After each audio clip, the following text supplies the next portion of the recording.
राधे राधे महाराज जी। महाराज जी, लोग कहते हैं कि असफलता ही सफलता की कुंजी है, पर फिर भी असफल होने पर हिम्मत क्यों टूट जाती है? क्योंकि ज्ञान नहीं है, इसीलिए। असफलता और सफलता लोक की दोनों नाशवान है। लोक की सफलता क्या अविनाशी है क्या? आपका पद अविनाशी नहीं, आपका रुपया अविनाशी नहीं, आपका मकान अविनाशी नहीं, आपकी कीर्ति अविनाशी नहीं, सब मिट्टी में मिल जाती है।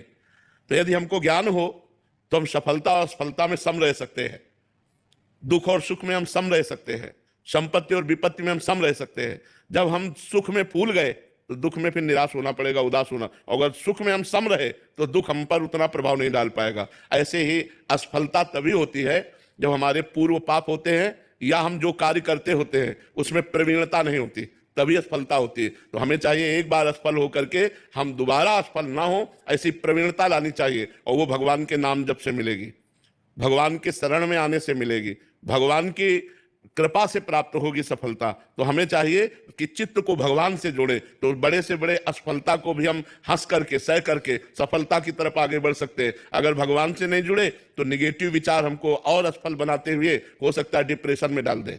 देखो, एक बच्चा फेल होता है ज्ञान का विकास ना होने के कारण। जब उसके माता पिता उसे डांटते हैं और उसके मित्र उसको नीचा दिखाते हैं तो कर लेता है।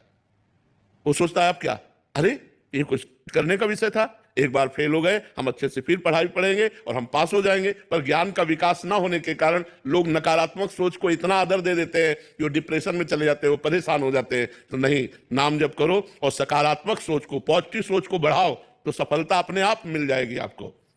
जो हिम्मत रखते हैं, धैर्यवान हैं, धर्म से चलते हैं, भगवान का भजन करते हैं, एक दिन सफलता उनके चरण चूमती है। पक्का समझो, दाना खाक में मिलकर गुले गुलजार होता है। जब हम अविनाशी के बच्चा हैं, पीछे नहीं हटेंगे, सफलता ही सफलता है। अब भगवान से नहीं जुड़ोगे, भगवान का चिंतन नहीं करोगे, तो आपके पास पावर क्या है?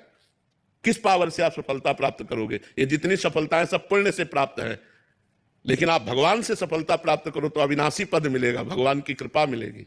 जब तक पाप नष्ट नहीं होगा तब तक हमें सफलता प्राप्त नहीं होगी। तो हमें भगवान को तो कोसना नहीं चाहिए, क्योंकि वो क्या करेंगे जब तुम्हारे कर्म ऐसे हैं, तो क्या करेंगे? सोचो, भगवान की उपस्थिति में दुर्योधन उपद्रव कर रहा है पांडवों के साथ, कितना कष्ट दिया, लेकिन अगर प्रारब्ध में भोगना है तो भगवान चुप बैठे।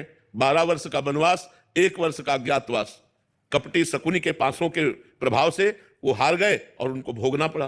तो इतने धर्मात्मा अवतारी महापुरुषों को भोगना पड़ा। तो हम लोग तो कर्म बंधन से बंधे जीव हैं, भगवान पर कभी अश्रद्धा नहीं करनी चाहिए।